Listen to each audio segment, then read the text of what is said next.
Good morning, everyone. Today we're going to be talking about God's greatest commandments.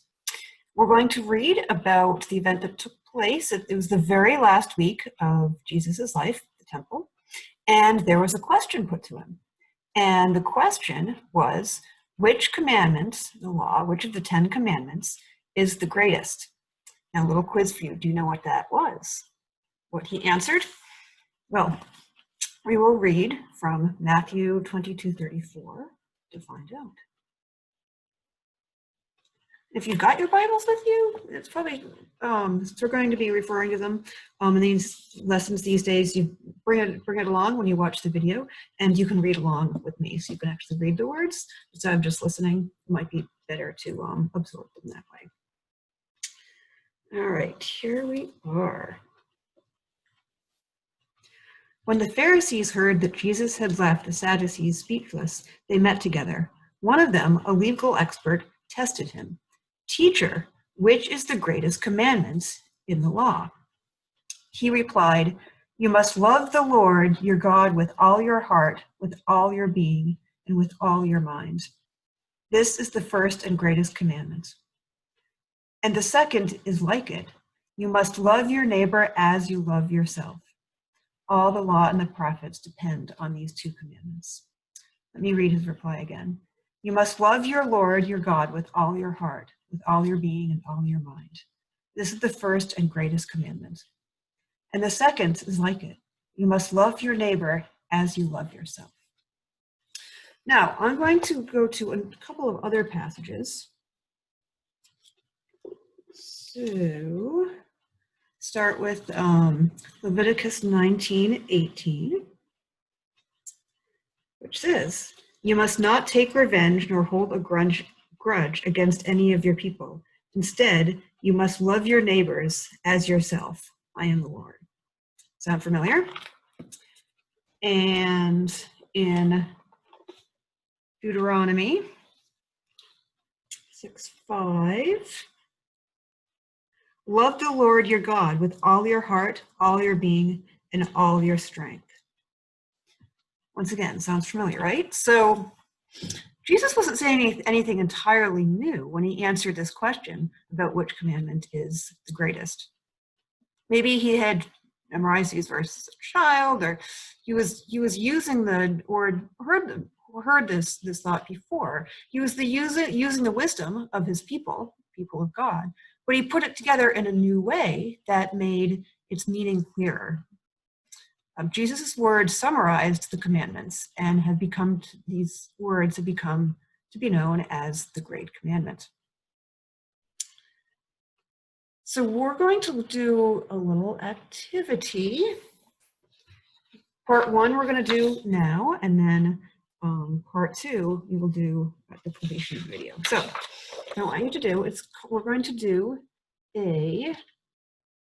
acrostics. So I want you to write your name down a piece of paper like this, vertically. I have this easy because I have a short name, so it'll be a little easier on me. Like that. And what I want you to do, nice and big for each letter. Decorate the first letter of each letter if you want. And I'm going to pause the video. And what I want you to do is come up with a quality, some adjective that describes yourself in a positive way for each letter of your name. Like for H, I could do hopeful, which that's a little too obvious to me. So maybe I'll come up with something else for that. So I'm going to do it too. So pause the video, and when you're done, start the video again. And we'll come back and I'll go over this, why we did this, and go over the second part of the activity. So see you in a minute. Okay, so I'm going to share with you what I came up with for my letters for myself.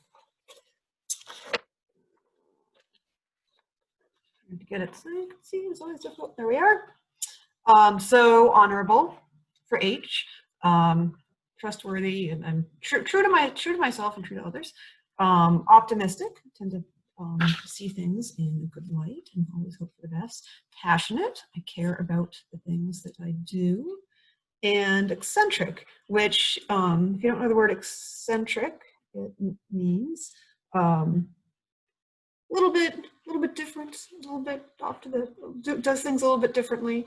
Some people might say weird, but I put this down as a positive trait because I believe it is a positive trait. I believe it's good to be your own person, no matter what else, what anyone else thinks, not just try to fit in. So I put that down as a positive trait for me. So was this a little weird for you?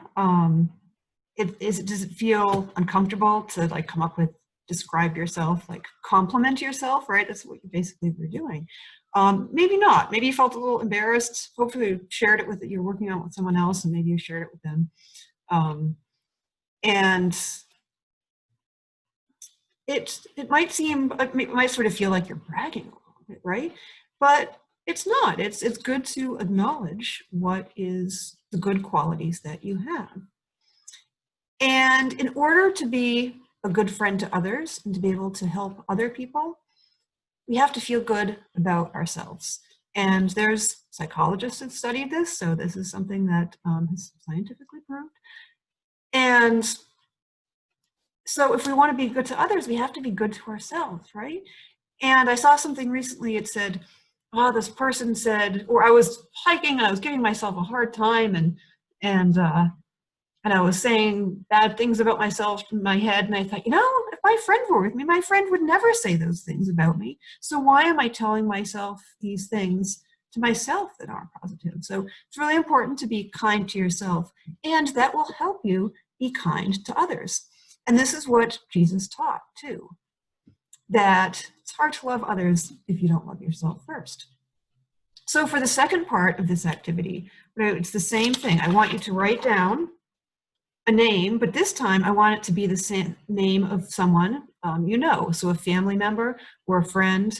Don't do it if someone, you could do it if someone you admire, but preferably someone you personally know, not some historical or political figure.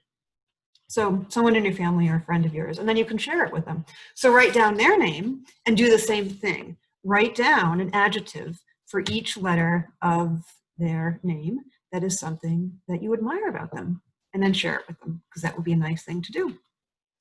So that's it for this week. Stay kind, be safe. See you next time.